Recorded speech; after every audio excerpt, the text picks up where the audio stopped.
Hi, I'm Doug Donnelly for Cecil TV. Welcome to Weekly News Watch, where we have a discussion with Cecil Whig's Matt Hubbard. This is a collaboration between Cecil Public Media and the Cecil Whig. Welcome, Matt. How you doing? Pretty good, Doug. Thanks for having me. I believe you were you missed the big storm that occurred. Yeah, I did. I was actually in Frederick County, where the only thing that happened was insane amounts of wind. No hail, none of the tornadoes, nothing. Yeah, we my son was visiting. We were sitting around the kitchen table, which has a view to the west, and I had checked the weather map, and it kind of looked like this whatever weather there was going to be was going to bypass us. But it began to look more threatening, so I looked at the weather map again, and this very intense activity was bearing down on us. And then the most incredible wind and the most incredible hail. I've never seen hail like this before. You really thought the windows were going to break. But eventually it passed. We lost power. We lost internet. But the National Weather Service visited Cecil County, I believe, on Sunday, and in fact they've determined that an EF1 tornado touched down just east of Rising Sun, traveled eastward, came within a half mile of where I live, and proceeded then a bit south, hit the Calvert Park, hit the Cecil Arena, did some damage. Trees, lots of trees everywhere are down, and a lot of people. I've seen damage to pictures of people's siding and so forth, and pieces falling off their houses, and so. And it's interesting because, I don't know, maybe 15 years ago, we had a tornado also come within a half mile of us. So I guess we're Cecil's Tornado Alley. Yeah, right. Yeah, Jane Bellmeyer is actually out covering all of the Rising Sun damage that happened. Pumpkin Park Zoo as well. Yes. They got hit yeah, of course. And I know they sent out word and apparently got many volunteers and sort of put things back together. Yeah, that's good though, at least. Yeah. So on to matters of government. A lot of budget activity this week. Very much so. The county executive announced a $10,000 raise for all officers. Everybody gets a $10,000 raise. This was following a study done by, I believe, the SAGE group that determined that, yes, in fact, our officers are paid less than most surrounding jurisdictions. The presentation by the SAGE group, Mr. His name. He had a strange name. I forget. Yeah, he's a very well-known economist in Maryland. His last name is Basu. I forget his first name. Anyway, and I believe, he made frequent reference to overtime as being sort of a compensating factor in that brings officers' salaries up somewhat nearer to the other jurisdictions, but I don't know anyone trying to balance work and family time couldn't have taken that too kindly. On the other hand, a lot of officers do like overtime, especially because their pensions based on their highest earning years and so forth. So, do you have any thoughts the on thing that? about overtime is that it's not promised. That's one of the biggest things that a lot of people say is overtime's not promised. And from what I've heard, overtime in police officers does not play into the pension. Their overtime, something about their overtime does not go towards something to do with their pension. I'm still looking into that, but there's a lot of weird intricacies with overtime and being a police officer. So that's still something that I'm looking into because it's been a lot of chatter about it. But yeah, the state policy group did come in with a pretty intense display of how much money Cecil County police officers make. And there's people in the county saying it doesn't take an economist to tell you that police officers in Cecil County were very underpaid. Quick Google search. So there's a lot that goes into that state policy group thing that, there's a lot of information it could have yielded, and it did yield a lot, but compared to what I was told it was going to yield when I first started at the Whig versus what it actually did yield, night and day. All right. And another thing regarding overtime, if a police force actually succeeds in hiring people and is fully staffed, there would then be less overtime. So Exactly.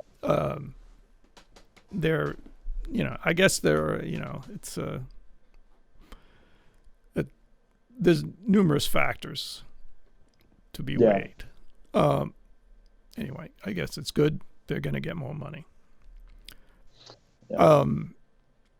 So the other big budget thing is the schools, and it does appear, looking at the county executive's budget, which was issued to the public over the weekend, that maintenance of effort continues. Yep. So So the 88.5 million, that's maintenance of effort, that's operating budget. So the way that there's a lot of confusion with this school funding, and the easiest way to put it is that you have small cap projects, large capital projects, and you have operating budgets, right? Small cap projects are something like Rising Sun Middle School needs a new parking lot, small capital projects that don't cost tens of millions of dollars, but they're still capital projects. And you have large capital projects like the Northeast Middle and High School, which cost tens of millions of dollars. Money that goes to both of those things cannot be put in operating budgets, right? Operating budget is keeping the lights on, paying teachers, and all of the fixed charges that are associated with salary. These three things are all relatively different from each other, but play into the same thing, and that's education.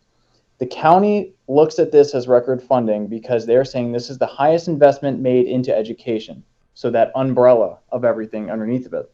But this is not record funding for operating expenses. This is not record funding for small capital projects. That's where a lot of people get very confused. This is record funding for education viewed by the government, but it is not record funding for operating expenses, which is where a lot of the controversy is and a lot of the misunderstanding is. Now, in total, the government has put $111 million into, combined everything, operating expense, which is maintenance of effort, small cap projects, large cap projects, right? And so they see it as that. The school system sees it as we still got maintenance of effort because at the end of the day, yes, facilities are nice, but you need teachers to put in those facilities. So there's two very strong views on each side of how this budget works. And we've seen stuff on Facebook from Travis Marion, the mayor of Rising Sun, explaining how education is a key investment in the town, in the community. And a lot of people are not happy with the fact that this is being played as record funding in education. Nobody is to say anybody's right or wrong, but this is the misunderstanding that is being circulated right now, is that, these three different expenditures are very different from each other. Right. As many people have pointed out on Facebook, that if I spend more on groceries this year than previous years, that's record funding. It doesn't mean it's no act of generosity. It's sheer necessity. Yeah, and another big thing too that you're going to hear. So state funding. So the schools get money from the state, and then they get money from the county, right? Maintenance of effort is only for the county, right? County funding, maintenance of effort. That's the easiest way to think about that. So when it comes to state funding went up a lot, right? And what goes into maintenance of effort and what goes into the state's calculation of maintenance of effort is, the amount of people in the county and the average income. So income and all these different things that go into expenditures within a county and the wealth of a county and the per capita of a county. So when it comes to state funding, the state funding has gone up significantly, which in turn means that the cost per pupil, well, in education terms, the cost per student has gone up. So from a state's perspective, they're investing more per student into education. The county sees that as a higher investment from the state, which is one of the reasons why they say they fund maintenance of effort, because they're getting more money from the state, and they should be able, based off of the state's numbers and the cost per pupil and everything, and maintenance of effort algorithm should be able to operate their school with maintenance of effort. One of the big things that's coming about from the school system is the fact that cost per student doesn't necessarily mean they can pay more teachers, right? So this the state mandated money that they're getting is money from the state that's only going to students. It's not going to help them pay more teachers or get more teachers. And that's why they rely on what they consider higher maintenance of effort. They want more than maintenance of effort. That way they can hire more teachers and operate with a larger operational budget. And in turn, lower classroom sizes. That's the big gist of this cost per pupil stuff that you're going to hear, and that is just a general understanding. The Whig will be putting out an article soon about the breakdown of this stuff and how it actually works, but that's the main gist of what we've been hearing people in the community talk about. And then there's the lockbox. Oh, the lockbox. Yes. So the lockbox. This is not nearly as complicated as I thought it would be. So if you watched last year's annual ACR, Annual Comprehensive Financial Report, if you watched that report last year, you'll see that in their fund balance, they had, I think, $16 or $14 million assigned for education. That is an assigned fund balance. That is money that they know they're going to have to spend on education, right? This year, this $10 million lockbox is not assigned fund balance. This is assigned part of a general fund, I was told, that the county is going to incur. So with this Blueprint for Maryland thing, there is starting teacher salaries would need to be $60,000, right?